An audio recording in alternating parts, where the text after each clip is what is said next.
It's 10 o'clock. Good morning, Fairfield Glade. Welcome to the annual meeting. My name is Greg Jones, and it's now 10 a.m., and good morning and welcome to the 22 annual membership meeting of the Fairfield Glade Community Club. My name is Greg Jones, and I am the secretary for the Community Club Board of Directors. The 2022 annual membership meeting of the Fairfield Glade Community Club will now come to order. The meeting is being live streamed and recorded and will be posted on the Community Club website for member viewing. If you'd all stand and join me in reciting the Pledge of Allegiance, please. I pledge allegiance to the flag of the United States of America and to the republic for which it stands, one nation, under God, indivisible, with liberty and justice for all.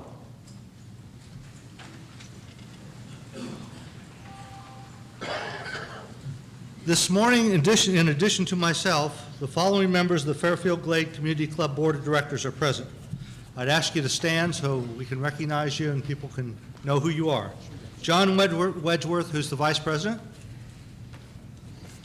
Bruce Cox, the Treasurer. Misty Galway, the Developer Representative. Come on, Misty, I know you're out here somewhere. There we go. Barb Storer, who's the Interval Owner Representative. Jeannie Miller, who's our Director at Large. Ken Fleural, who's the President of the Board. And Bob Weber, who's the General Manager, is also present. It is my pleasure to introduce Ken Fleural, who is the President and Director of the Board and will take over from here. I need this one. Oh, that's fine. There you go. Okay. Taking the cheat sheet there, Greg.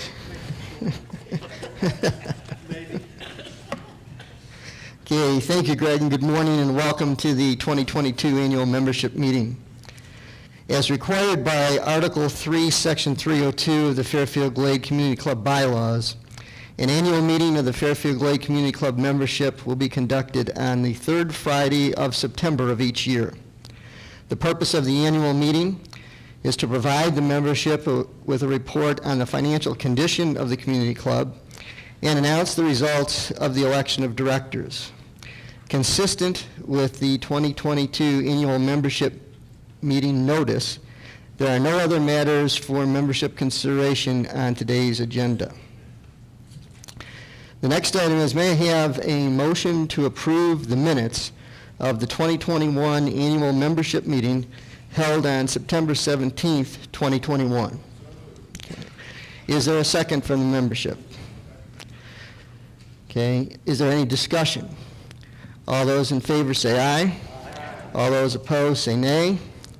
The minutes of the September 17th, 2021 annual membership meeting are approved.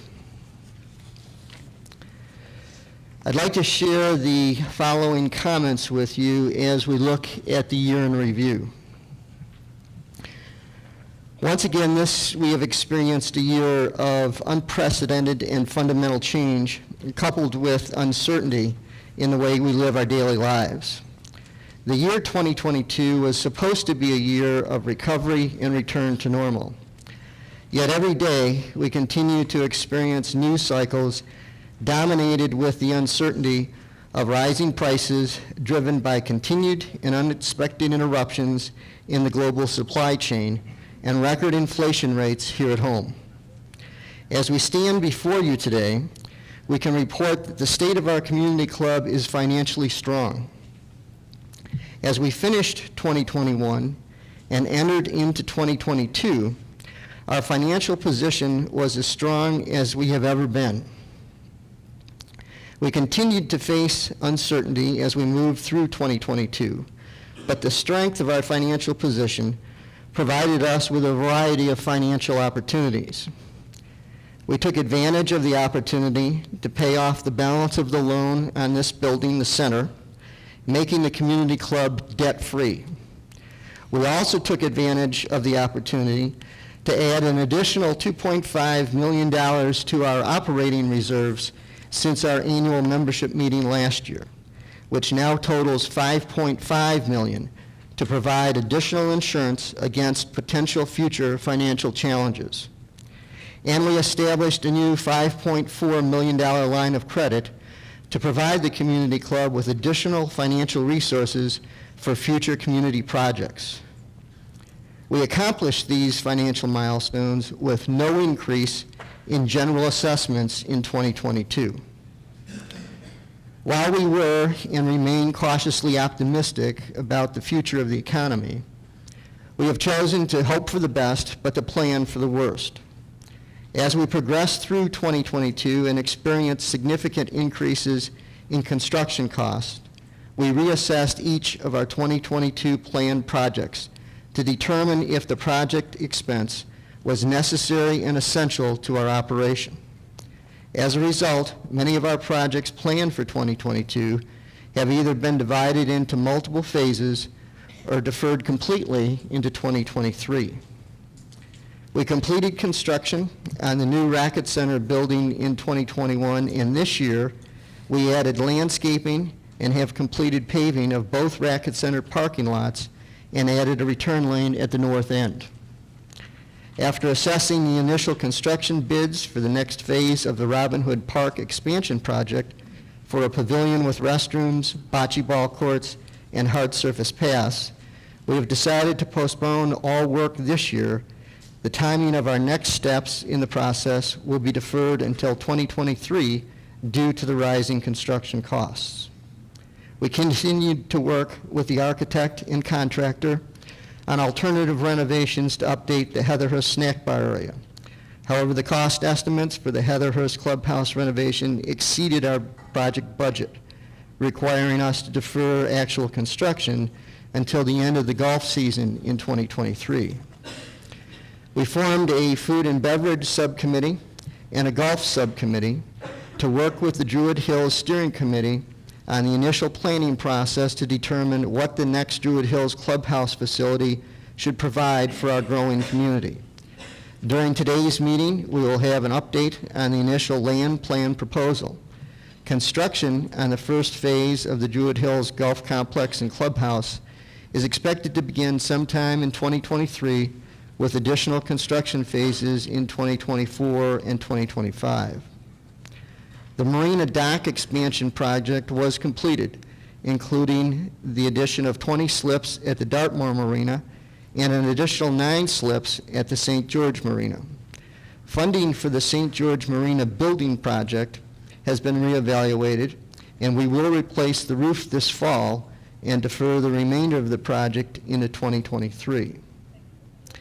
In response to comments from the membership, looking for a variety of dining options, last winter we tried a different approach with some new dining options using both Stonehenge Grill and the center. We offered theme nights like Mardi Gras night and Island night on Monday evenings at Stonehenge Grill. We also held a Christmas brunch at the center, New Year's Eve dinner at Stonehenge Grill, and our Easter brunch at the center. Mother's Day was provided by our own Stonehenge Grill team at the center. As we continue our search for a new food and beverage manager, we will remain focused on operating Stonehenge Grill in a manner that delivers a level of service and quality that our members expect and deserve. This year we experienced a change in leadership in our Fairfield Glade Police Department, with the announcement that our Police Chief Mike Williams had accepted a position with the Tennessee Board of Regents. After serving as our interim Chief of Police, Kate Self, a 7-year veteran of our Fairfield Glade Police Department, was appointed as our new Chief of Police, and Kate is with us this morning. The Board of Directors completed a review of the current Community Strategic Plan earlier this year and gave serious consideration to evaluating what the next strategic planning step should be for our community. The board concluded that it is now appropriate to engage an independent professional consulting firm familiar with strategic planning in the club industry to conduct a comprehensive strategic planning engagement. We prepared a request for proposal and distributed it to a number of consulting firms familiar with strategic planning in the club industry. We have narrowed the field of respondents to 2 firms, and will be announcing the firm we have chosen shortly.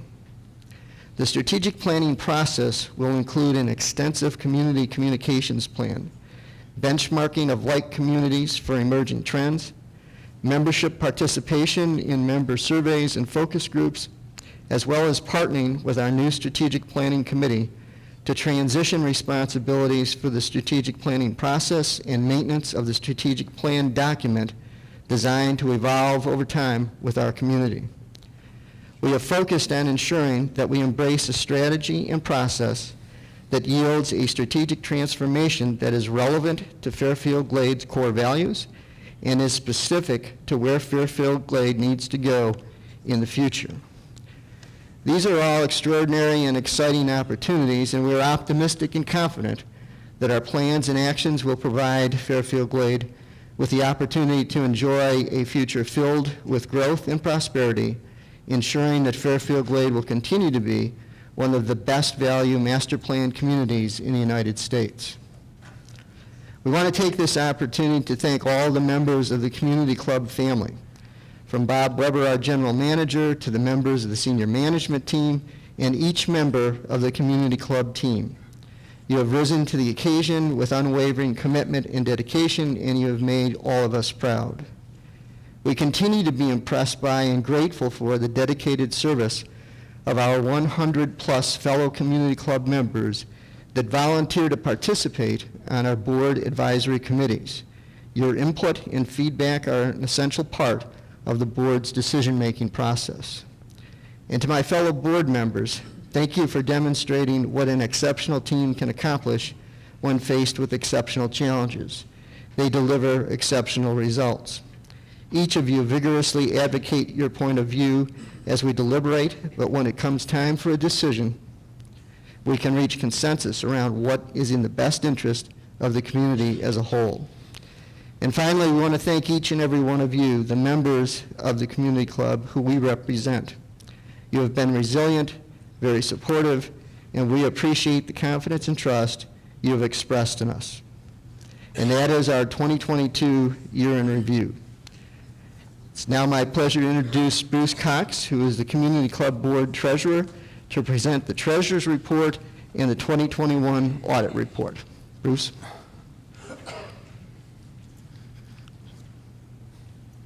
Good morning. Everybody awake? All right, let's go. Going to talk about the audit for 21. Previously, we've used RSM as our auditors for the last several years.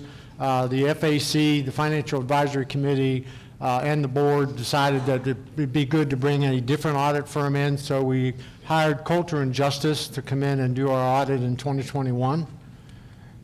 I want to talk about the financial statements were fairly presented in accordance with the general acceptable accounting principles. I want to talk a little bit about the balance sheet. I'm going to talk about revenues and expenses. I'm going to talk about fund balances and cash flows. So let's talk about the POA balance sheet. Cash in 2020 was a little over $6 million. 2021, we ended up about $7.5 million.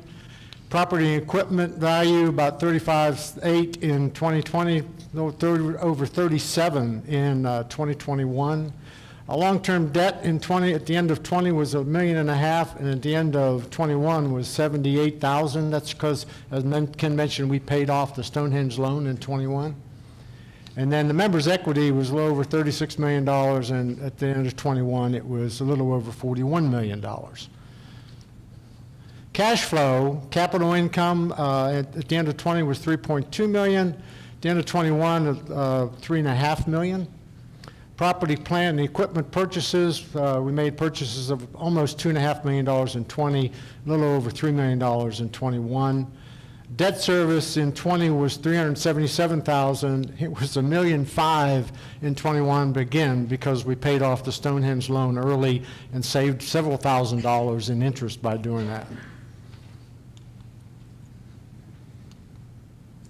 The sewer balance sheet, cash was $3 million in 20. In 21, almost $4 million. property and equipment, $10.5 million in 20. In 21, it went down to 10.2, and the reason it goes down is we did not make any major investments in sewer in 21, and then with depreciation, the value of that property and equipment drops with the depreciation when you don't invest. Long-term debt, there is no long-term debt in sewer. We paid that off a couple years ago. And then members' equity is $10.4 million in 20 and $10.2 million in 21, and again, that's due to depreciation of the equipment. Sewer cash flow, sewer service fee, that's what you and I pay every month. We had 1.7 million in 20, 21 was 1.9 million. Capital income in 20 was just over $1 million, and in 21 was 1.3 million. Property, plant, and equipment purchases, 316,000 in 20 and 400,000 in 21. Again, that's why you see the depreciation outpacing the investment, because we didn't invest that much. And our debt service, because we had no loan, was zero. I want to talk about the audit a little bit. The major controls were reviewed by Coulter and Justice. We received an unqualified audit opinion, meaning a clean report, and we've received a clean report since 2018. And I want to recognize Angie Clanton's over here. She's our controller, and Amy Kincaid's sitting here. She's our director of finance. They and their staff spent, first of all, weeks and hours and hours and hours working with the auditors through this. But every day they work on our financials to where we have clean reports since 2018. They do a tremendous job. You don't know how much goes on in that financial office every day when you've got all the members that we have, both residents and non-members or people who don't live here. They do a tremendous job, and I really want to thank them and their staff. Plus, the biggest thing they have is they have to deal with me, and I feel sorry for them about that, but it's the way it goes.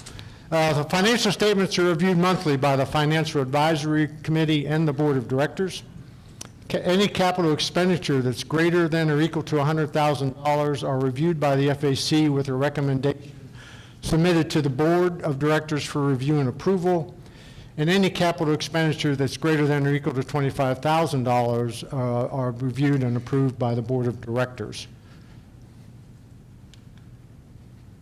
Internal controls. A very serious issue. All the auditors, when they come in, take a look at this. We have distinct segregation of duties between bank reconciliation, receipts, and payables are done by different staff, and they all were reviewed by the controller and by the director of finance. It requires 2 signatures on checks on anything that's over $100,000. Mr. Weber called me when we were going to pay off the Stonehenge loan. He said, "You ever sign a check for over $1 million?" I said, "No." He said, "Come on over." He said, "You get to sign one." So I got to sign a check for over $1 million. So I couldn't take it with me, though. I didn't understand that. Background checks are completed for all check signers annually, by the way. And the board president and or treasurer must approve all investments. Let me back up. That is significant because we want to make sure that there are checks and double checks on everything we do with your money. And that's what this is all about. And so I take that job very seriously. Ken takes it the whole board takes it very seriously, but those of us who sign the checks and so forth really take it seriously. And again, I really rely on the financial department. They do a lot of work for me around those issues. Every month or so, we're approving PRs. We approve a PR for this, a PR for that. I thought I'd give you some feedback on how we did. You know, we said, well, we're going to spend this much on a project. Well, how'd you do? You know, and so I'm going to quickly go through these. The Racket Center renovations, the total budget was $890,000. We spent around $871, so it was slightly under budget. The Stonehenge Clubhouse revision, now this is over the entire projects that we've done, just not 20 and 21. The total budget was about $1.5 million. We spent about $1.5 million, so we hit the budget on that. Robin Hood Park improvements phase 1, we were slightly under budget by $46,000. The Heatherhurst Pro Shop and restroom revisions was $150. We only spent $138, so we saved a little there.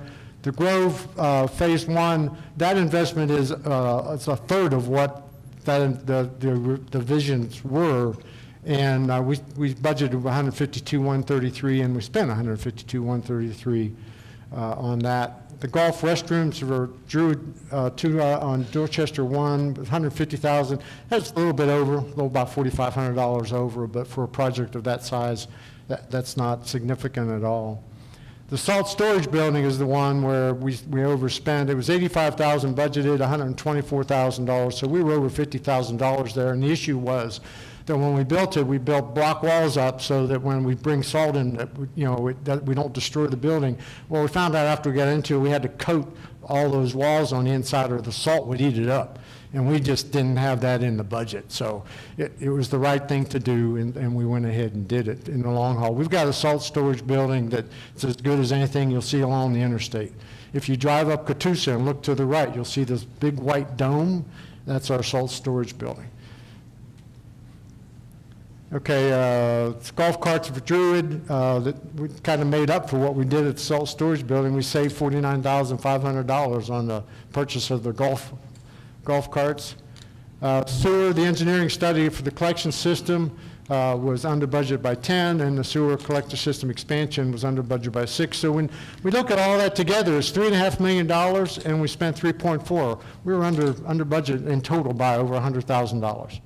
I think that is really good, and I commend the staff here, plus I also commend the Major Capital Projects Committee that works on all these projects as well, and Dave Miser, our chair, is sitting right there, so thank you, David. Okay, 2021 highlights. The 2021 operating budget results, Ken mentioned it added $2.5 million to the operating reserves.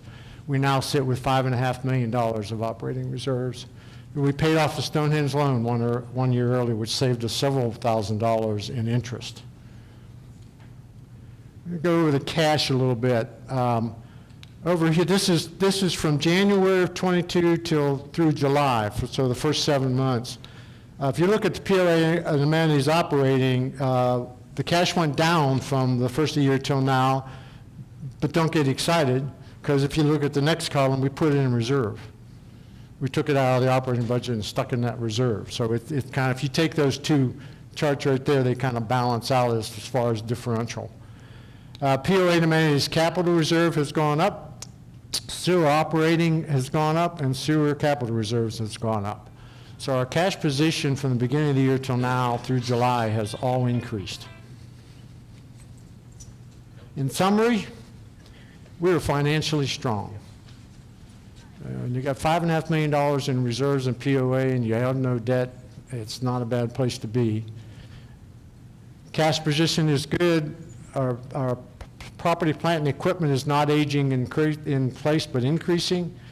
Currently, we're debt-free, and what we did when we've paid off this building is we started reserving that debt service, what we were paying every month, which is around, between Stonehenge and this building, we were paying about $30,000 a month in debt service, and we are now accruing that. And you might ask, well, what are you going to do with that money? Well, there's a thing called Druid coming along, which you're going to hear about in a little while. And if we need to borrow money, I'm going to reach in and use that debt service to pay that debt service, and not ask you to pay that debt service. I'm going to try to pay it out of that. Or we can take that money and just pay for the construction of whatever we want to do. So it's really flexible. So we have that big reserve of $5.5 million, and we're building a debt service reserve as well. And the sewer PP&E equipment has decreased since 2020, and I said because of no major projects in 2021.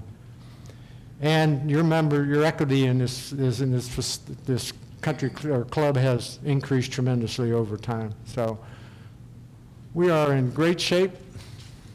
Strong internal controls.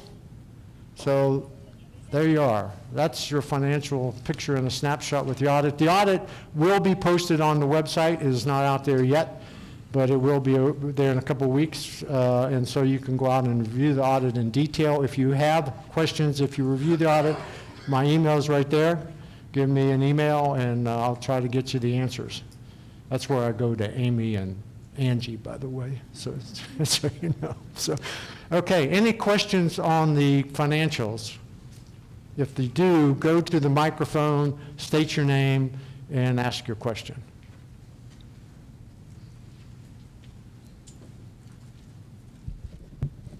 Got somebody in the back. Thank you, Bruce. Tom Ratcliffe. Just a quick question. Of the 5.5 million reserve, Yes. can you share with the audience, based on what I'm kind of figuring out, about 5 million of that has happened after you increased the dues the last time? Is that correct? It was 500,000, I'll get this right, it was 3 million one year, 2.5 million another year. 2 years, we did that 2 years in a row. So since the dues were increased, we had a budget surplus that allowed us to push that money Correct. into the reserve, correct? Yeah. Thank you. Any other questions? Okay. Oh, yes.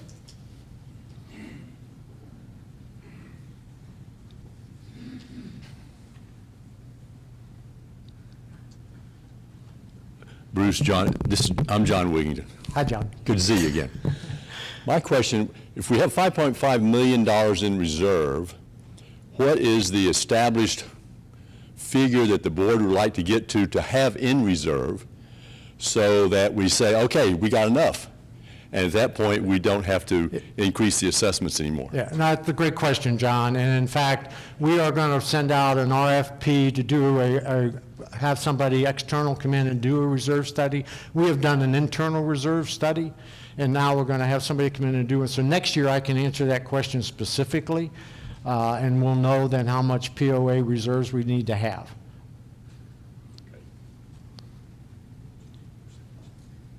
But, John, just to be clear, that reserve is in operations, and by the way we do our finances, I can use it to, repair things here. I can also use it for capital projects. So it's a very flexible number. So where I am personally, John, is that when we get this study done and they say, I'll just pick a number. Let's say they say you need $3 million.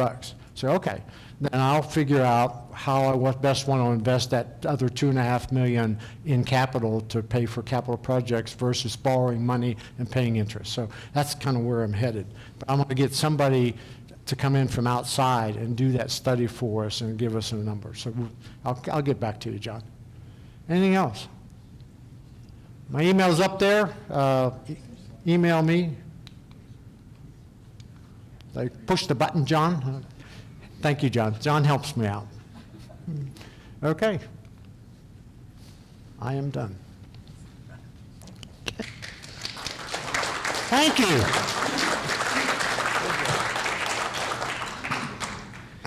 Okay, we're going to take just a minute here to go off the agenda for a moment. We want to acknowledge the service of Jeannie Miller for her dedicated and selfless time on the board of directors. It's truly been a pleasure working with you, Jeannie, and we'll all miss your insightful comments and your sound advice as we face very difficult decisions. We also want to thank Sid, who's in the audience today, for sharing Jeannie with us over the last 5 years. We know that it hasn't always been easy, and we appreciate the sacrifices that both of you have made for the community. And we have a small token of appreciation for Jeannie, and so Jeannie, if you would come up. And first of all, we have, as board members leave, we have the Chargers from the original Druid Hills Country Club.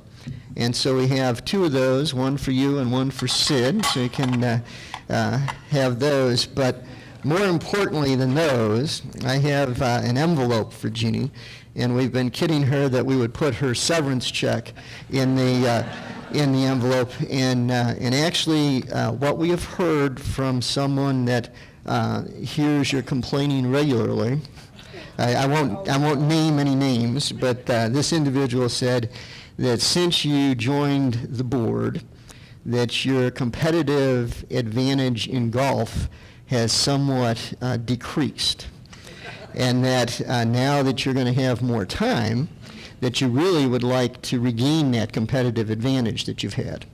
And so what we have here is a gift certificate for a number of lessons with Adam up at Heatherhurst to help you regain that. And actually, we understand that you were actually considering that anyway, so that will help you move forward, and we look forward to seeing your name in the newspaper at the head of a lot of those golf leagues. All right, so thank you very much for everything that you've done for us. Absolutely, absolutely.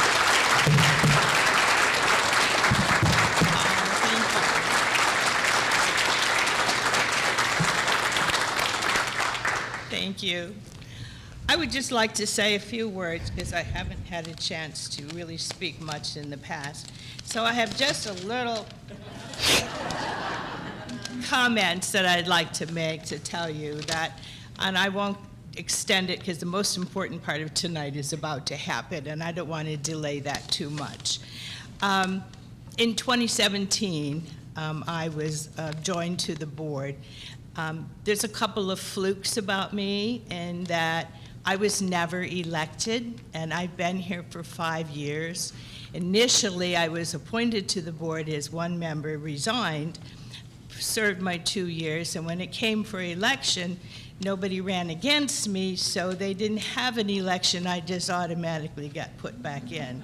And I was the first female, other than the developer and the timeshare, the first female in 18 years. If I'd known that before I applied, I'd have been too scared and wouldn't have come.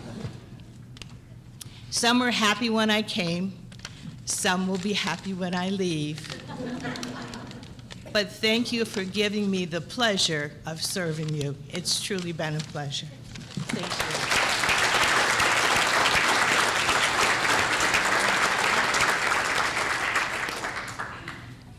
At this time, I'd like to introduce Monica Heisel, who is the chairperson of our 2022 election committee, to present the results of the election. Monica?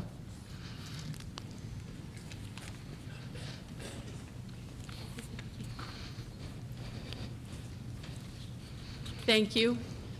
We had an election. We had 3 wonderful candidates. I got the opportunity to get to know all of them. And those of you who either saw the candidates speak live or contacted them individually or went online to see the live stream, you saw all of that too. And I think they all have a passion for it. And certainly, I hope that we got a great turnout. Now, by saying that, you're wondering why the election chair doesn't know. And the reason I don't know is because it's a secret ballot. And so only the auditors at this point in time know, SBS know exactly who did that. Before we get any further along, though, I wanted to introduce my committee, who put on everything that we did throughout the election.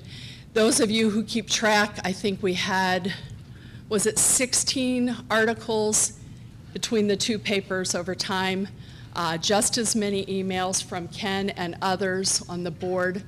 We had numerous opportunities to either meet the candidates or ask them questions.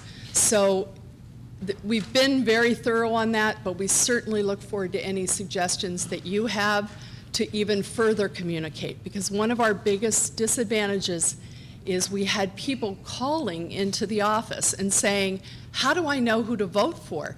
How do I find out about them? And they somehow missed all of the emails and newspaper articles talking about the candidates.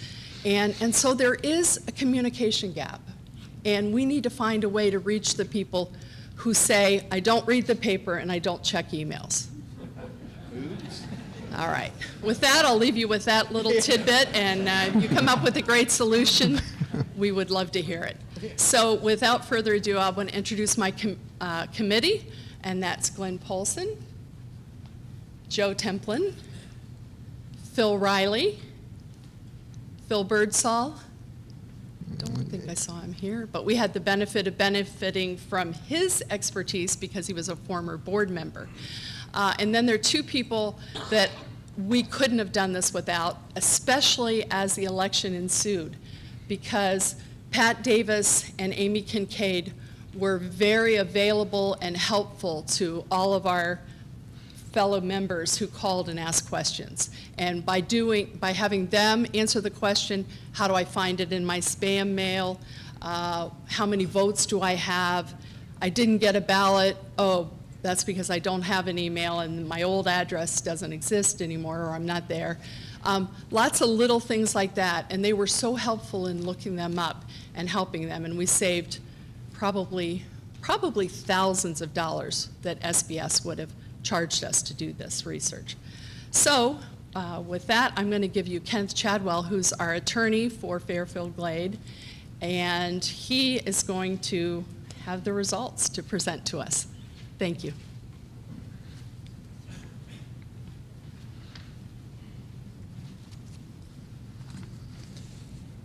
I'm here to read the results.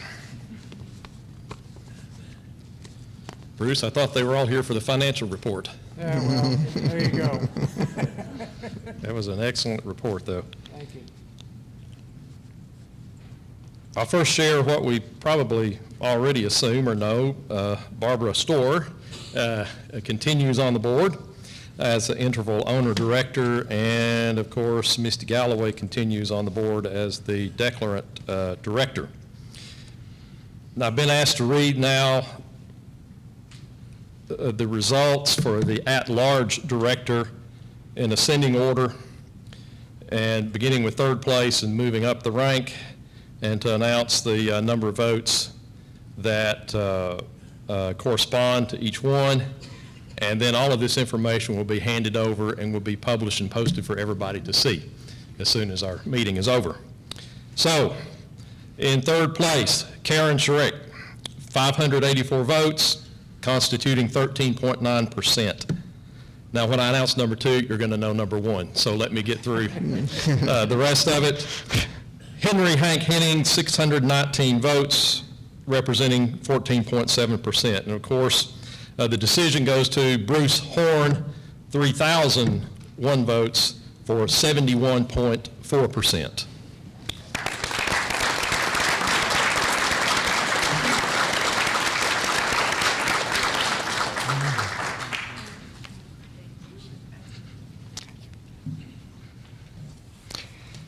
Thank you, and congratulations, Bruce, and welcome to the Board of Directors. We're all looking forward to working with you. This year, we were very fortunate to have multiple candidates for the Director-at-Large position, and a very special thank you to Hank and to Bruce and to Karen for participating in this year's election process. And I'd also like to thank the members of the election committee for all their efforts to ensure that we had a well-run and fair election process. The quality and the quantity of the communications that the committee put out this year was exceptional, and so I thank each and every one of you for a job well done. Thank you very much. At this time, it's my pleasure to introduce Greg Jones, who is the Secretary of the Board of Directors, and he's also the Chair of the Druid Hills Project Steering Committee, and they're going to provide a land plan update for the Druid Hills project. Greg?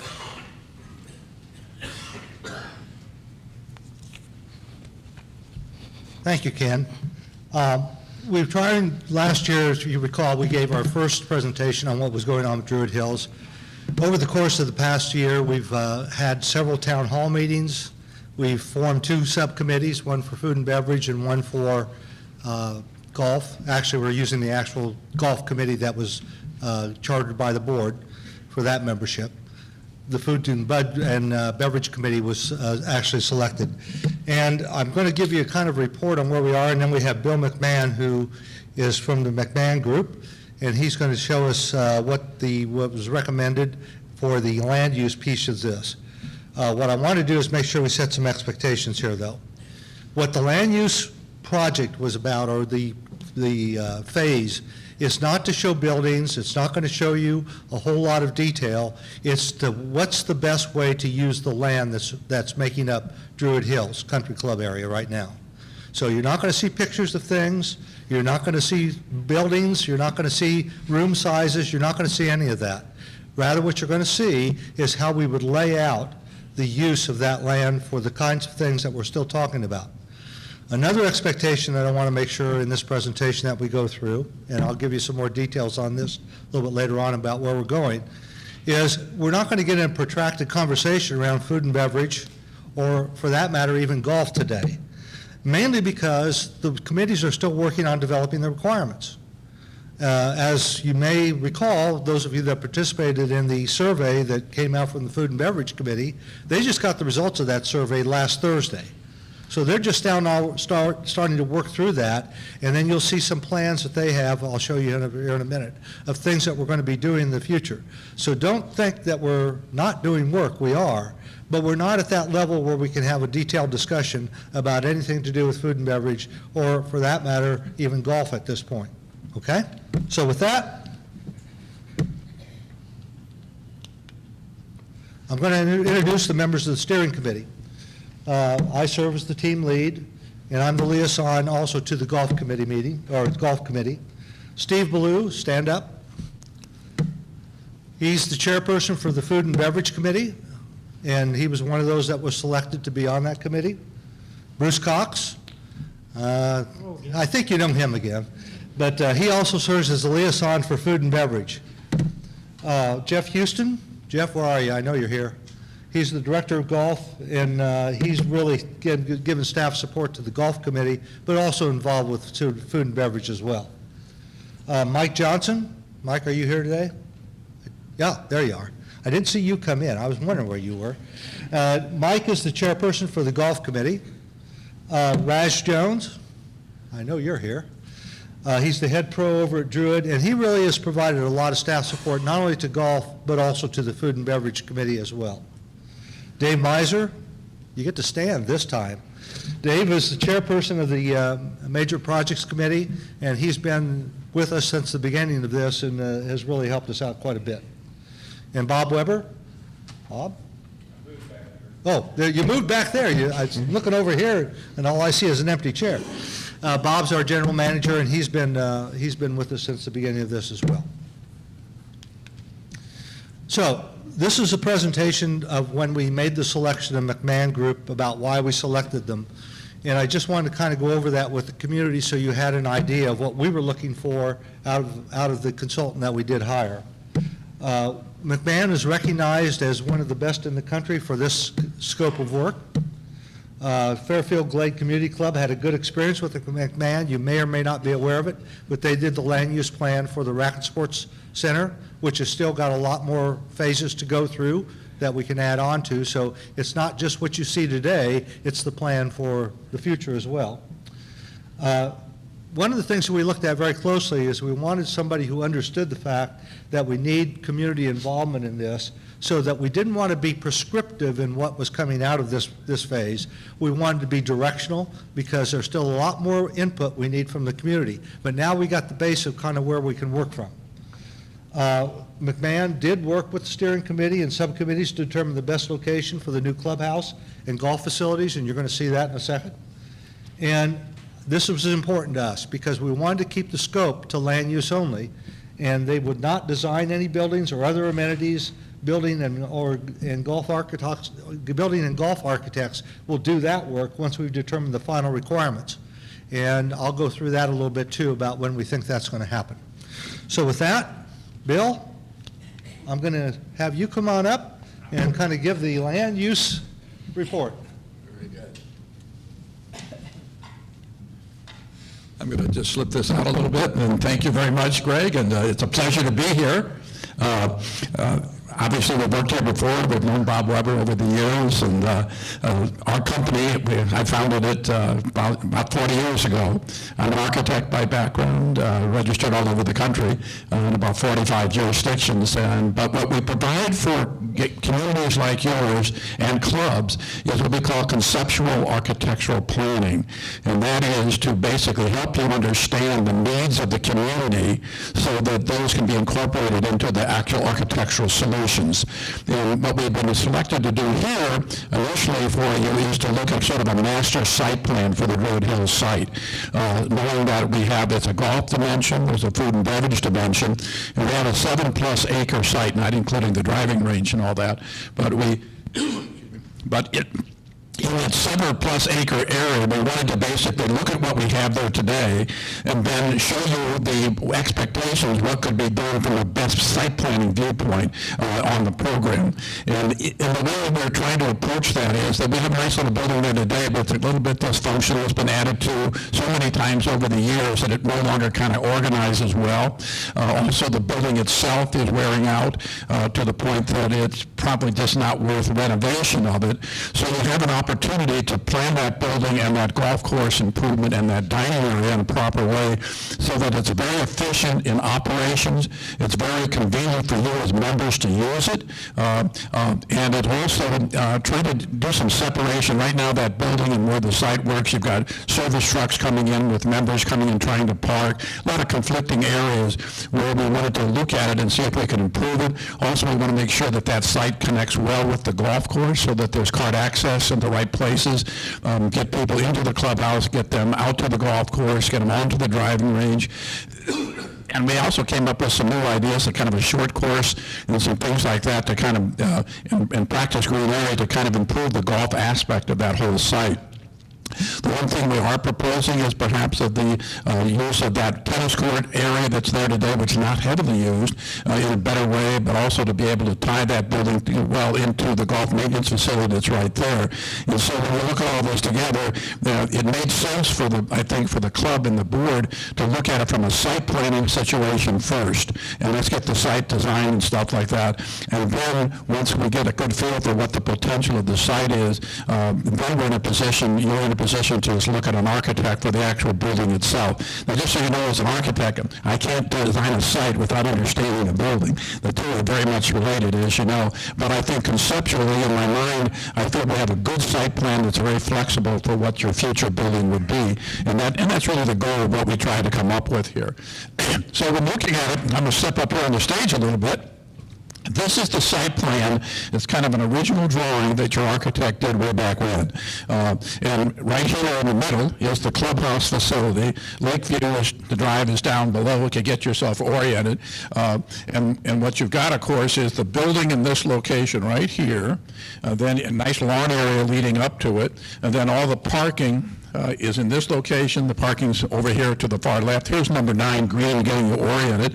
And in that way, that with that existing building, we looked at it and said, oh, what could we do better to make it more organized and also to get more practical use of the site itself? And just so you know, one of the things that we're proposing is that right now this hillside comes up here, but this building today kind of sits low, that the practice green is higher than the building floor line, and also the driving range hitting space is higher than the building. We'd like to basically be able to, and what we're proposing, we think we can do this, is to raise that building some 4 or 5 feet over where we are today, getting it up to the level of the practice green that you have there if you're familiar with the building, and hopefully be able to get hopefully a partial floor underneath it for cart storage. So the carts they're underneath the building. They're not an eyesore of having big parking areas all over the place. And then concentrate on having a very attractive building and a very efficient, what we would call parking area for you. With about the same number of cars that you have today, we'll do that. The little things you're going to see when I presented this parking area that's up in this location above number 9 here, number 9 green, is an area we're proposing as a short game practice area type of thing, which would really be fine to kind of dovetail and complement the driving range that we have here. So we're going to have some nice golf improvements. We're going to be able to still accommodate the same number of cars and parking. And the reason we're able to do that, just so you know, is that these existing tennis courts here now become a parking area too. So we sort of have a much better design, same number of parking areas, better practice facilities, and a nice building that can have basically its parking and cart parking underneath. So that's kind of our strategy, and that's what we try to do. So we're working with Greg and the steering committee, is getting input back and forth. We've had several versions of this to kind of get it to a point that we think it's good. Again, just going to give you this, it's kind of hard to see. I know that's why I showed you the site plan that the architect drew originally, but this is our site plan. So this is basically our driving range. Here's our clubhouse. Lakeview is down here, the street here. Here's number 9 green, that you can see these areas that are here. And today you have your service traffic coming in this location here. At the same time, you have parking at the conflict. You try to separate service and trucks away from member parking in those areas. And then you can see this parking area we've got here in the tennis court. So it's going to be a much better and more efficient use of the site. And then this is our site plan. Now this is to scale, everybody, and you kind of see it superimposed over the aerial photograph, so that's all to scale as you can see it. So if I start way over here to number 9 green, you can see that's existing. We're not changing that. But from that point over, well, this is where we start our improvements. This parking area that's here today is our practice, what we call short course, putting course, and that type of thing in this location. Our driving range stays here, but we put basically a performance center. This is an area that's covered. You can hit golf balls out onto the range, etc. You can have a simulator. You can do things with that in the golf training and conditioning aspect so that that range stays where it is. And I'm working the back here. Here's our golf maintenance facility in this location down below. Working all the way around over here. Here's where our tennis courts are today, and we're picking up that additional parking and some green landscaping in this location. There's a lot of different elevations happening over here. If you along the, I think Lakeview comes into this area right up here too. But to get back to, here's Lakeview down below, and here's our proposed clubhouse location. Now, the clubhouse today is more like in this area here with parking over in this location. What we've done is on this side of the site where you see these blue lines, this is for truck access and service vehicles getting into the building. We want to keep that out of the parking area because obviously there's going to be accidents, big trucks going through, and also those trucks have to have special pavement, otherwise you'll break up the asphalt. And so you have to have a special design road system over there. So off of Lakeview, our service vehicles can come into this area. Usually what they would do, a big semi would back up like the blue, would come in here, then back into this area, unload, and then leave the site that way, all basically not in the members area. He comes in underneath, because underneath this, you'll see one of our plans is that from Lakeview back, we're raising the building about 5 feet from what it is today to get it up to the same elevation as the tees on the range. And in doing that, we pick up, we hope, we'll have to decide our final soil testing and all that still has to be done, but we would hope that we can pick up a partial area down there to store carts and access the building. Otherwise, what's going to happen, this is going to gently rise back up to the building. You'll come in off of Lakeview, drop off at a port cachet in this location, or you could come in here basically and come over and do a bag drop and stuff like that in these different areas here as we design it. The idea is that the clubhouse sits here, but this is a very strategic corner for the clubhouse, and this is why. And this is where I have to have a little understanding of what the building will be and how it will be designed. This will be, if we have, and we'll have a dining area, it will be on this corner, and this is an outdoor deck in this area, and from this area we have the best view as you could have, looking down number 9, from the 9 green on down, having basically kind of an outdoor, what we call fire pit type of relaxing area down on where the grass is, that would be the green. This is the deck raised up, basically coming from that area, but also there's a viewing area looking over to the practice putting area, which at this point is falling down, towards the homes and houses and basic condos and stuff in that area. And then as you see here, this deck comes across here, is at the same level as the area of the range. It's not so down like it is today. The other thing is what we would have is the turn stand would basically be in this location, so that our kitchen and areas would be in this area, where from the viewpoint that you'd stop here, come in, get something to drink, eat, etc., and continue to play as you cross the lines. We also have over in this location, on the right-hand side of the clubhouse, our cart carrier space. That when you come to play, tournament, etc., you would come into the building. So there are locker rooms inside here somewhere. You'd come over here, pick up your cart, and head out to the course, basically going down here to number 1. This is the cart path, or going here to number 10. As you cross over from 9 to 10. So it's a nice little compact plan. The parking's about the same as we have today. We have significantly, here's the new practice green located in this area, but basically the key area for the range here, the practice putting course in this location. It really works well for golf as a site plan. It would be very attractive from the viewpoint of your Druid Hills, clubhouse, food and beverage, which will be in this location right here and stuff like that, and have adequate parking for what you're going to do. So I think it's a good first start. Hopefully you'll like it.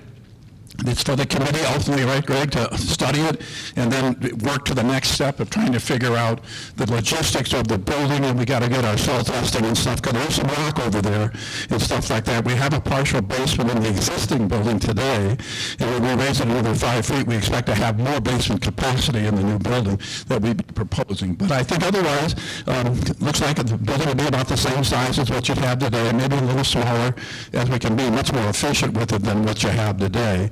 And that's our game plan. So, Greg, what do we want to do?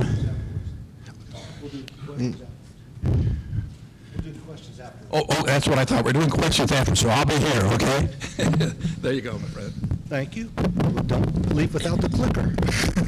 There you go. I'll be clickerless. Dangerous thing. All right, so let's go through some of the next steps, and some of those you heard from Bill, but I'll expound a little bit more on them. We're going to continue with Magnify articles. We've been putting those in at least once a month. We will continue to do that to give you an update about where we are with the committees and from the steering committee as well. The next one is all ready to go, and we'll be going out here fairly soon. I don't suffer from being an engineer, so I use the term soil samples. But those that are afflicted with that disease have told me that they're actually soil borings. So I'm going to talk about them as soil samples, but the idea is we've got to get under that ground, under that topsoil, and see what we're dealing with underneath. We don't know, although there's a rumor there's a little bit of rock around the place. So we got to find out not only how much rock is there, but the nature of that rock, whether it's something that's going to be easy to deal with or it's going to be something hard to deal with. So I want you to make sure that you understand that the land use plan that we've seen is making some assumptions that we're going to be able to deal with some of that stuff underneath the topsoil, but we don't know yet. And even on the driving range, or those of you that have used the driving range or have been over there, and if you haven't, you ought to look at it. For some reason, and we've all kind of wondered this, there's a mound where you drive off of down into a lower area.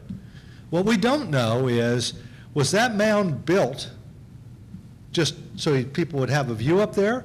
Or was it because there was so doggone much rock there, they just built it up and we couldn't level it? So that's another thing that we're going to try to find out. So soil borings are going to be mainly around where the proposed clubhouse is and around where the driving range is in the performance center. Our intention is, right now, Food and Beverage is working on this to do some focus groups.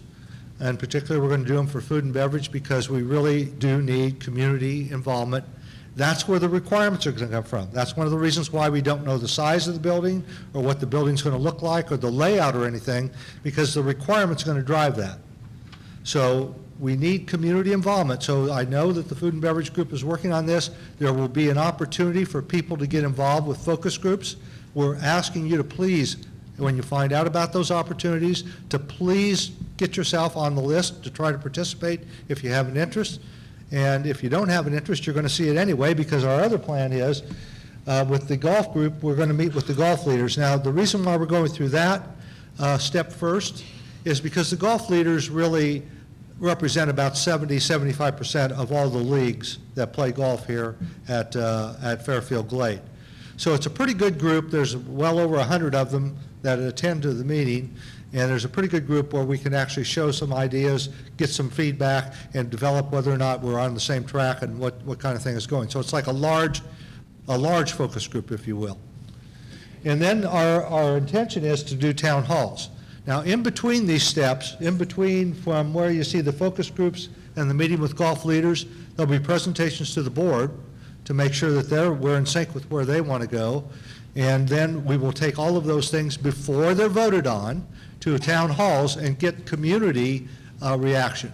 So the next town halls that we hope we have, we're going to have a lot more details in terms of what the requirements are going to be so that we can actually be giving you some ideas about what things will look like over there.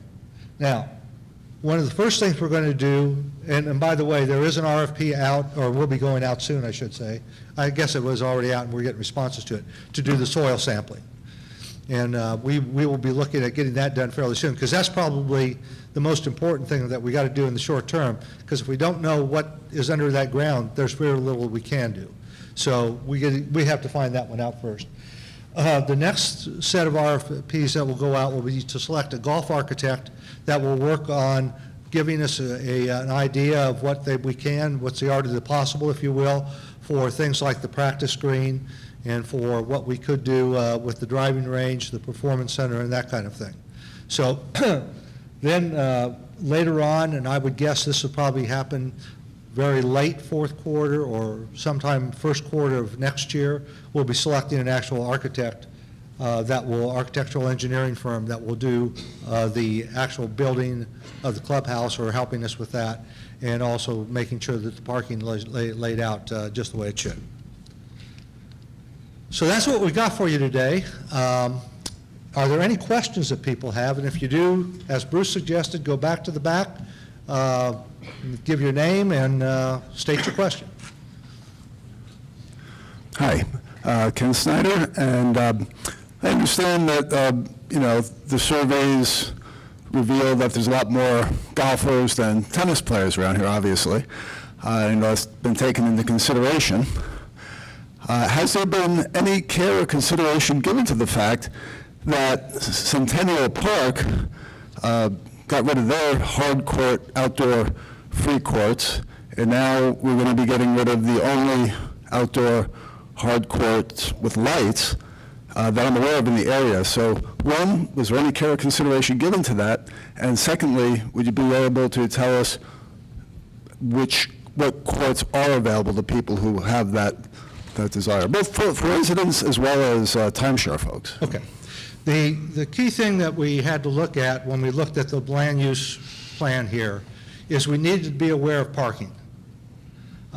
Because if we do the practice green area that we're talking about and some of the other things, the building and that type of thing, we are taking parking away. If you go back to this, up there in the top left corner where it says existing parking, that won't be there anymore. Down there where it says Main entry. by the main entry, there's some parking there, that won't be there anymore. So that drove us to the decision that we really have no other alternative really than to take those tennis courts and turn them into parking, okay? Because if we don't have the parking, we're not going to be able to hold tournaments there, because there's no other area around Druid Hills that's easily accessible to park at, to walk to, okay? So that was part of the decision-making there. Now, in terms of outside courts, I believe that, where most of us are, is that's why we built the Racket Center. The Racket Center is to be where the racket sports are to be played. We have tennis courts over there. We have pickleball courts over there. We still have some here in this building, indoor pickleball courts that are used. So the idea is that that's where we want to drive people to be playing racket sports. So to be clear, you are aware there are no outdoor hard courts over at the Racket Center. Right. And there's certainly no free courts there. And so I'm understanding you correctly to say the intention in part is to drive people to pay for tennis and not have the free amenity anymore. Well, I understand why you would make that conclusion, but the actual idea is that we built a racket center for racket sports. There are no free golf courses either. So it's not like we're picking on people who want to play tennis. We recognized and we did discuss the fact that we knew that the free tennis courts were going to be going away. We understand that. But there's no plans at this point to do anything other than what I just suggested around using the racket sports building and the racket sports area for use for racket sports, whether it's pickleball or tennis. And there's no plans in the works, short or long term, for outdoor hard courts Not at this that are time. at the Racket Center? Not at And this time. is there anything available are you aware of anything that's available nearby? Have we even considered that much? Well, we don't know ever what the city's going to do. For instance, when the city decided to close the tennis courts that they have, and now they have pickleball there. So, they're going back and forth with some things they're doing. I can't speak for them, nor do I even know what their planning cycles are in terms of that. Okay, So so- we really don't have much to say about that because we don't know. Okay, so it would be fair to summarize then and say that that was not considered. Yeah. Okay, thank you.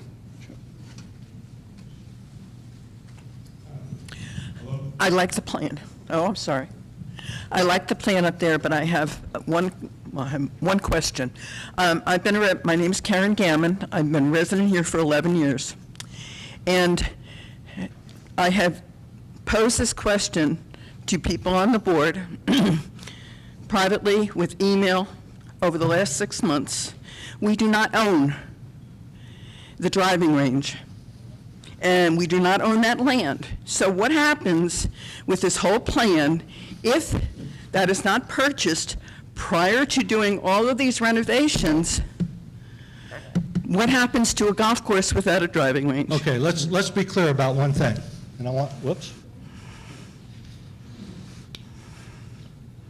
The only places that the club right now currently does not own is stretching down here, okay? Things like this, we do own, that existing parking. So the only things that we don't own is right down here. We've been consistent on the committee, and we've been consistent in the board, that we will not turn dirt until we know that we have the use of that land. That's still our plan. So what I'm telling you is we're doing planning at this point, but if we, and I don't, at this point, I think it's, well, not to think it's fair to say, it is fair to say that we have conversations going on with the developer. We believe we're going to get something worked out, but we're not going to turn dirt on any of that until we know that we have it. Okay? Do you have any idea when it's going to happen? That's as much up to the developer as it is us. So it takes two people to negotiate it, so that's where we are. Okay? Do you intend to continue, I don't know how we have that property, to rent it or lease it, or to buy it? We're looking at options. That's as far as I'd say at this point. So there are options that we're looking at on the table, and we're going to see where we go with it. And that would be part of the budget for this whole complex? Mm-hmm. Whatever Yep. happens there? Yep. It's all included? Mm-hmm. Thank you. Bruce Fockers is my name. I'd like to echo what the other gentleman said about the tennis courts. And I won't belabor the points that he made, but I'd like to add to that. And that is that there are many members of our community, as well as visitors during the summer, whether it's Wyndham or family members, grandchildren, who may not be avid tennis players. They're looking for a place to go get the ball around and have some fun. Those courts provided that opportunity for us and for many members of our community. So while I understand the need for the parking and the master plan, that does make sense. But I would urge the committee or strategic planning committee to reconsider looking at a location for a couple of outdoor hard courts in the community, because they do provide a need and a value for people who don't play tennis much, and also for people who come during the summer who may not want to play on the hardship courts or in the tennis center, but just want to go out and play. I think point's well taken, and that's where it belongs. It's a separate decision from this, so we'll make sure that we at least anyway have a conversation around it. Any other questions? Yes, Greg, David Bain, under you. I'm going to piggyback on what this young lady said over here about the driving range. You're not going to turn any dirt until you know exactly what's going to happen with the range. However, you're spending a hell of a lot of money before you get to that point. So I'm going to suspect that you have a pretty good feeling as to what's going to transpire with that driving range, or you're well down the road on negotiations. In other words, you're spending hundreds of thousands of dollars on consulting, administrative fees, and the like without that specific knowledge. So you must have a little better feeling as to what's going to happen. Okay. Can you enlighten us to maybe just a little more? Well, two things. Number one, we haven't spent hundreds of thousands of dollars. I think the total will be, even with where we are with the results back from the soil boring contracts and what we spent so far on land use and that type of thing, we're in the $50,000 range, okay? But that includes the whole area, not just the driving range, all right? So that's the whole area. So we would have to do most of that work no matter what. In terms of where we are with the negotiations, I'm not going to speak to that because that's what they are. They're in negotiations right now, and I do think that there's every reason to believe that we'll get something worked out. But If we don't, then we're not going to do anything with that land because we don't own it. So that's about the best I can tell you. I don't know, Ken, if you want to add anything to that.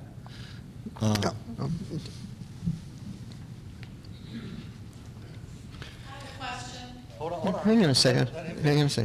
We have been having conversations with Tommy Anderson for several months now, and we are at a point where we're fairly comfortable that we will be able to enter into a memorandum of understanding with him, which then is the next step before we would draft an agreement with him for that land. And it's going to entail much more than just the driving range. And so that will come to fruition here. We expect, at least at the last conversation that we had with him, which was on Wednesday, is that we're very close to where we want to be with that memorandum of understanding. And so that will move forward. Then we'll do, the lawyers will get involved and exchange the agreements, and then we will share that agreement with the community before the board votes to accept it. But I see, and I've told the planning committee, see no reason to consider that the project would not go forward without the driving range. So it's... Thank you, Ken. That's a better answer. Okay? I just had a question about the footprint of the clubhouse. Are we restricted to single-story building in our community? We're not restricted, but at this point, that's still what we're kind of considering, although it'll be higher than what the building is today. A lot of it... Because it looks like, given we're trying to appease both the golf membership and the food and beverage interests, that 10,000 square foot to accommodate both of those seems small. Well, what I would say is the square footage is going to be determined by the requirements. We have not, and you don't see anywhere on that drawing any square footage. 15 to 20. 20,000. Okay, I'm sorry, for the overall building, yeah. But we don't know what the square footage of the actual building is going to be. A lot of it's going to depend on what happens with the soil samples, too, because we don't know what we don't know, and it's going to take us going in and do those borings until we find out, how big a problem do we have, if any. We just don't know. So I'm not trying to evade your question, but that's why also it's important that you do get involved with things like the focus groups, and we're going to be doing additional surveys in that, and letting people know what you're thinking and what you would like, because quite honestly, we have to define what goes in that building. That's the next steps, okay? Anything else? Greg, just going back again to the driving range issue. We keep hearing, the board has updated us numerous times about working with the developer. You can take and you can put money or anything else and achieve the objective of getting that land. There's been no forthcoming about what that will look like. And I think it's time to take and put that on the table, at least what it would look like. I also think that since we have our club attorney here, he might shed some light on the fact of why that land wasn't conveyed to us in '97 like one would expect it to have been. Thank you. I don't know if you want to speak to that or not. What I would say is this. I think Ken gave the correct update. We are where we are with the developer. We are having conversations. We have exchanged some documents. We've done those things. We don't have an agreed upon solution yet. That's true. But both sides are dealing in good faith. They're talking about the right things. And there's no reason to believe that we wouldn't be able to do what we need to do. And that's why we're still planning on moving forward. Because at this point, we don't see anything that would be a stopper to say it's not going to happen. In terms of the 1997 things, I'm sorry, I don't have a Wayback Machine, but even if it might be an interesting conversation to find out why it wasn't conveyed, but the fact of the matter is, it is what it is. So we're dealing with the issue. We're not trying to figure out why it happened. So that's kind of where we are. Anything else? Okay. Good night. I'm the last thing before your last questions, and you get out of here, so there you go.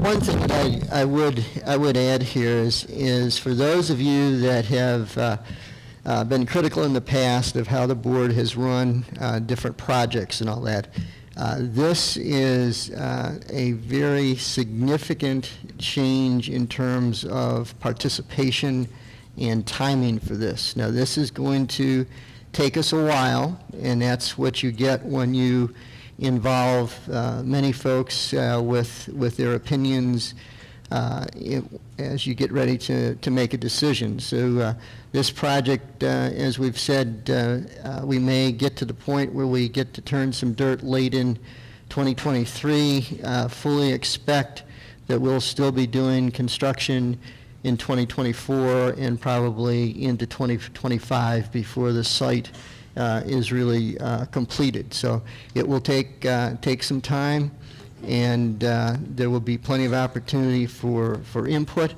And then, as in all cases, sooner or later, somebody's got to make a decision if you're going to move forward. So this is a slower process, perhaps a little more painful than normal, but we will get to, I think, a very good and well-deserved result for the community when we're finished. So at this time, we'll open the floor for any other comments or questions that you may have, and please make sure that you state your name when you go to the microphone so that if we need to get back to you, we know who we're dealing with. Yes, sir. Hello, my name is still Bruce Clockers. I want to compliment Bob Weber, staff, and the board for working with the Fairfield Glade cycling group. Many of us in the community are avid cyclists, and hopefully you've seen us out on the roads and you pass us safely. But the cycling group and the staff and the board worked together recently to install new signage around the community, and hopefully you've seen those signs that says "Watch out for cyclists." Cycling is a growing sport and pastime here in the Glade, especially with the advent of e-bikes or battery-operated bikes. So more and more people are getting out on the road. So I want to thank the board for working with us to get that signage, and hopefully we'll be able to do more in the future. I would also ask the membership to be on the alert for cyclists. When Wyndham guests come, we're seeing more and more of those people bringing their bicycles with them. And again, more people moving here are cycling. So please be on the alert for cyclists. The roads here are not designed with bike paths. Fortunately, when Peavine was expanded, that bike path on both sides of the road was added, so that's now a nice safety area for cyclists, and you've probably seen more and more cyclists out on the road. But thank you for working with us, and hopefully we can get more signage out in the future by working together. So thank you. Thank you. Okay, do we have any other questions, comments? Tom Ratcliffe. Can you go through a little bit just for the group on behalf of the board? When the board came out with the food and beverage strategy, could you talk a little bit about what you considered in that, what you're going to be considering in terms of the recommendations from the Food and Beverage Committee and Druid, and then maybe get into some of the accountability in terms of subsidies and so forth that we generate now with Legends, and potentially what that might look like in the future with Druid Hills development? Yeah, well, fortunately, we don't have any subsidies from Legends because we're only running Stonehenge. But I'll get to that, Tom. Thank you. Earlier this year, in fact, it was towards the end of last year, we took a look at, as we look at the restaurant situation or the dining venues here on the property, and we said, what can we do to expand the variety of dining options for the membership as we go forward. And one of the things that stuck out almost immediately was that several years ago we did a renovation of the Dorchester Clubhouse. We purposely built that kitchen larger so that it could do more than just hot dogs and hamburgers for the golfers. And several years later, we still have not taken advantage of that building. And so as we talked through the strategies, we looked at what would we do with Stonehenge. Is there anything that we can do with Dorchester? Would we expand the offerings up at Heatherhurst? And all of that was an effort to provide more than just one large restaurant or two restaurants, so that the community would have an opportunity to have full-service meals, but also have more casual dining experiences, and particularly in areas where the members can hang out and enjoy themselves. And part of the reason, and I mean this is just a matter of fact, is that the difference between what we do at Stonehenge or what we used to do at Legends and what you see in a commercial restaurant is that unfortunately it's a club environment and people come and hang out. And they come and they have a drink or two before dinner, they order dinner, and then they hang out and chat with one another after dinner, okay? The thing that does is it takes away table turns. And in any commercial restaurant, that's part of what you look for is table turns, because that generates additional revenue. And so as you try to balance a club environment with a somewhat of a restaurant environment, you have to figure out where do you have the exposures. And so that overall strategy for food and beverage was designed to provide a variety of venues where folks could choose where they'd like to go, and if they wanted to go someplace and hang out, they could do that. If they wanted to come someplace and have a full-service meal, they could do that. But that is a strategy that will take us several years to get to, because that's what a strategy is. It's not an action plan to do immediately. And so as we work our way through Stonehenge, we get Druid up and running, we will certainly take a look at what we can do with Dorchester, and we have really grappled with the expansion up at Heatherhurst because we really are looking to define what should the Heatherhurst snack bar offer to the community. And we have said to ourselves that just a snack bar for just the golfers is not enough. We need to be able to use those facilities for longer hours and provide an opportunity for folks to use those. So it will evolve over time. Any place that you don't have the table turns, you will end up having some sort of subsidy. We continue to look at what we can do to drive down the cost of sales in the restaurants. But at this point, the board's very comfortable that closing Druid at the time that we did actually helped us to be able to keep Legends running as for the number of hours that it is open, because staffing continues to be a real challenge. And so we're hopeful that as we move along that the staffing challenges will not be what they are today, but they are significant today, and it will cost us a significant amount of money next year in our budget to keep pace with what's happening with personnel expense across the country. So, yes, sir, did you have another question? Yes. My name is Bill Wickham. I'm new, but my question concerns what I've been told the county is responsible for all road maintenance and new paving of roads. And I'm just curious what interaction the board may have with the county to encourage them to maintain roads, to pave new roads. Is there a liaison between Fairfield Glade and the county concerning roads? Anything you could enlighten me with there? Okay. All right, we have a governmental relations committee, and that committee meets every month. We also, off-cycle, during the month, meet with the mayor. Your county roads belong to your county road superintendent. He is an elected official. He does not answer to the mayor.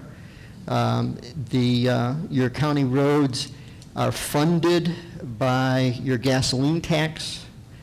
All that goes into a big pot in Nashville, and then it is sliced and diced several times depending on the size of the county, how many roads the county has, what its population is, and then the superintendent gets an allocation from the state to fund road repairs. Okay? In addition to that, the county commission can provide additional capital for the road superintendent, and so that helps him when he buys his equipment. What the community club has done is, and then the superintendent then gets his allocation for Cumberland County, and what they have decided with the input of the commission is that there are 9 districts in the county, and so each district gets 1/9 of the dollars that are available for paving, okay? And out of what he gets, he takes care of his payroll and all of his operating expenses, and then whatever left gets divided into 9, and that's how much each district gets, okay? What the community club has decided is that we would like to see more roads paved rather than chip and seal. And so in the past, we have, in our budget, have had $650,000. Last year, we did around $700,000. Because of COVID, they couldn't do all the paving, so this year's paving cycle amounted to about 1.2, I think it was about 1.2 million worth of paving, okay? And paving is determined by the cost of oil. And so as you saw the cost of oil go up, that means that every mile of road costs more. And if you have a bucket of 1.2 million, it means that the number of miles that you get gets a little bit smaller, okay? We are anticipating that next year we will probably have, I think we think about it, 700,000 in the budget for paving. And what we have done there is we've said, we'll spend money on asphalt paving. You, the county, give us as many miles of chip and seal as you can, okay? And so you will see them out here in the next month or two doing some additional chip and seal. They have completed the paving for this year, and so you won't see them again until the asphalt plants open next year. And all that paving is done by Rogers Brothers, who is the same company that did the construction on Peavine Road. And this year in particular, they started their work with us and then left and went to complete the Buc-ee's interchange because they had a priority agreement with the state to once Buc-ee's was ready, to then move their group to do that paving, which is what they did, and they came back and then finished with us. But they also do all of the repair on the interstates as well. So, and they are basically the big asphalt provider in the area. They own almost all of the asphalt plants as well as do all the paving. How far in advance do you know what they're going to be paving, and do you publish that schedule at all? What we do there is Sam McAdoo, who runs our community maintenance group, he and his road supervisor go out and take a look at what roads do they believe need to be repaired, and we typically look for asphalt to do first repair on any existing asphalt roads, and then add additional asphalt paving, and we typically focus on connector roads that hook up between subdivisions and that are heavily trafficked back and forth.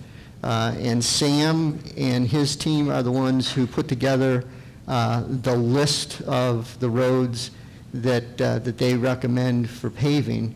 And then each year, we know the distance on each one of those roads, then based upon how much we've got and what the cost of oil is determines how many miles we get to pave. And what do we usually get? About six miles of asphalt a year is what our budget gets us. Tom? Kim, I just want to come back and say, first of all, thank you. That was the best explanation that I've heard, and if I've missed it before, I apologize, on the food and beverage strategy, so I thank you for doing that. Just a quick question on the election.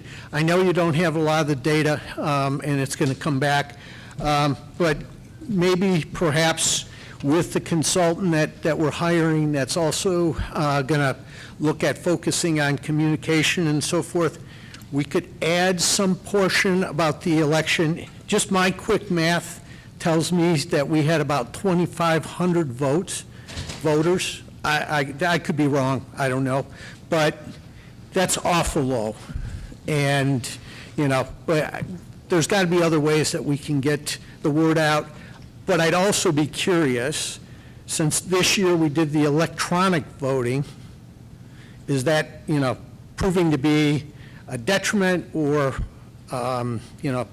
more helpful? So that we've been doing electronic voting for a couple of years, Tom. This is not the first year. Now, this year, what we did do with the provider was that we did the vote now option, because we had heard from folks in past years that by the time they opened the email and then copied in the site and all that it was difficult to do. So our vendor had that option available to us, which is what we selected this year to do. We would love to focus on getting everybody to vote electronically. It took a grand total of about 4 minutes from the time you opened the email until you cast your ballot. It was not overly difficult to do, but many of our members still like to do things on paper, and so we do have the paper ballot option available for members that want to do that. And in terms, I'm not going to jump to where you have gone with your back of the envelope calculation on what the turnout was, but what we know for a fact, number one, is that there is no place that your vote directly affects the outcome of where the community goes more so than in the club election process. Okay, but given that, okay, many folks one claim they didn't even know there was an election. Okay, which is really hard to understand. And then they say, well, I don't really need to vote. There's no reason to vote. Well, I don't have a magic wand that would tell us, what it is we need to do to motivate folks to vote in an election. I mean, this is your community. It really impacts, how much money we spend. It impacts the dues that you pay. So, I mean, I would venture to say that most of the people sitting in this audience right here today were voters. Okay, it's the folks that aren't here that probably didn't vote. But typically, Tom, unless there's a large group of candidates or there is a major emotional issue, okay, our voter turnout is not much more than what we saw this year, okay? And while they say, okay, so what do we do to force people to vote? I don't know that that's our job or anybody else's job to force you to do anything. If you want to vote, you vote. If you don't want to vote, you don't vote. Okay, that's your choice. Okay, and in my mind, that's one of the greatest blessings that we have in this country is you can decide whatever you want to do. Okay, so I'm not. Where's Glenn? Glenn's here. The number of articles that this guy put together this year was amazing. We did 10, didn't we do 10? I think it was 10 different articles that we pushed out to the community. They were picked up in the newspapers. I talked about the election every single time we did it across the board. So I would tell you that our communication process, I think, was as extensive as you can get. But we'll have to see what the numbers show in terms of turnout. Any other questions? All right, I'm going to, at this time, I'll entertain a motion to adjourn. Okay, is there a second? Is there any discussion? All those in favor say aye. All those opposed, nay. The motion to adjourn has passed. We stand adjourned. Thank you very much.